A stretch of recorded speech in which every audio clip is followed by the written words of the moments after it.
If you want to be more efficient and effective while experiencing more inner peace, then working on the core of your issues instead of putting on a Band-Aid is vital. Welcome to Life Picks University podcast. I'm your host, Esty Rapport, and here to help you improve your 28 cognitive functions, the 28 things that make up thinking. In each episode, we'll discuss a real-life challenge, why you might be struggling with it, and give you practical strategies so all areas of your life will improve.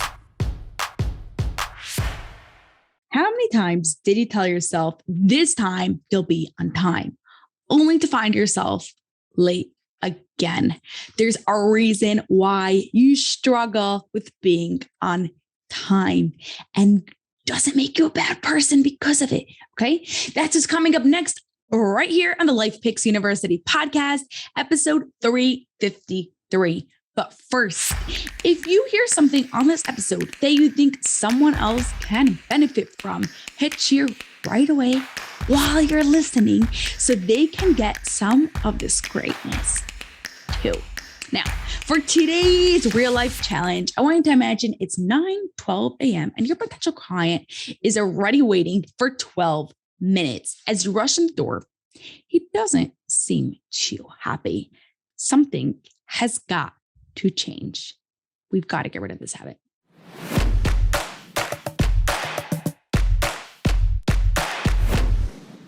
If you struggle with always being on time, you've got the cognitive deficiency called lack of temporal relations. In simple English, it means your brain struggles with time. Okay, but don't worry, you're in good company. Even Einstein said, time is one of the most abstract concepts around.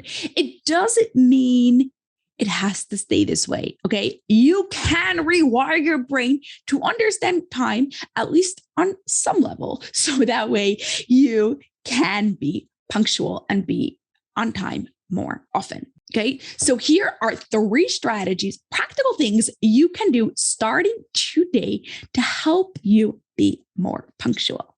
Number 1, I found this super helpful with clients who struggle with time, is to time the tasks you do often, okay?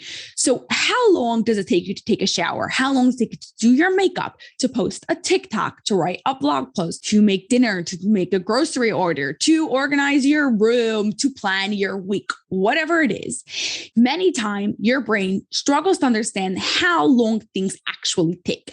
So it's worth it for a week to make your brain crazy. Yes, I'm warning you, it will make your brain crazy, but time the things that you do often so your brain knows how long it actually takes you. So instead of planning 10 minutes for your shower, you'll plan 12 minutes or 15 minutes or 20 minutes, however long it takes you, because your brain now knows how long it actually takes you. Yes, even if you take your shower in 15 minutes, that's a really fast shower. So you're not changing the fact that you do things really fast. You're just allowing your brain to understand how long it actually takes. Okay. Number 2 is you want to add white space in your day. So when you plan your day, you want to leave an hour or an hour and a half, or some people like to do a little bit of extra time in between each one of their tasks, because this way, if you are running late for some reason, then you have that extra white space to finish it up.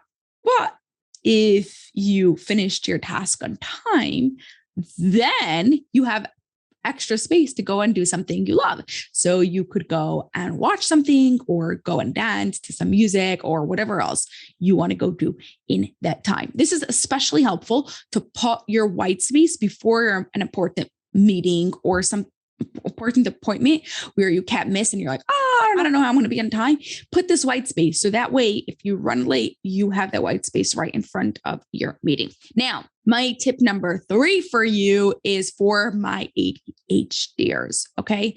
I love you. Okay. Don't do just one last thing before your meeting or before your appointment or before the thing that you were scheduled. Okay. So many times the brain, especially with people with ADHD, struggle with time and they think they could do just one more thing. I'll just put in another load of laundry. I'll just throw dinner in the oven. And guess what?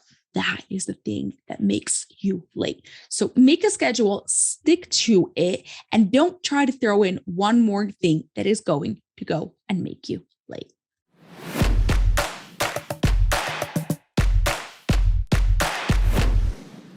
Your challenge this week is to pick one of the 3 tips and apply them every single day. Yes, for 7 days straight. Are you going to time your tasks and plan accordingly? Are you going to add a white space in your day? Or are you going to make sure you don't do just one last thing before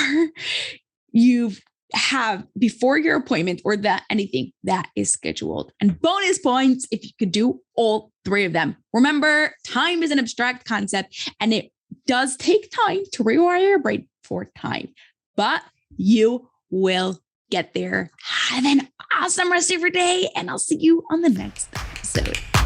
That's all for this episode of the Life Fix University podcast. If you enjoyed it, please share it with 2 of your family and friends so they too can gain from it, and you'll be helping us reach our goal of 1 million downloads by the end of 2025. Have an awesome rest of your day and grow those dendrites.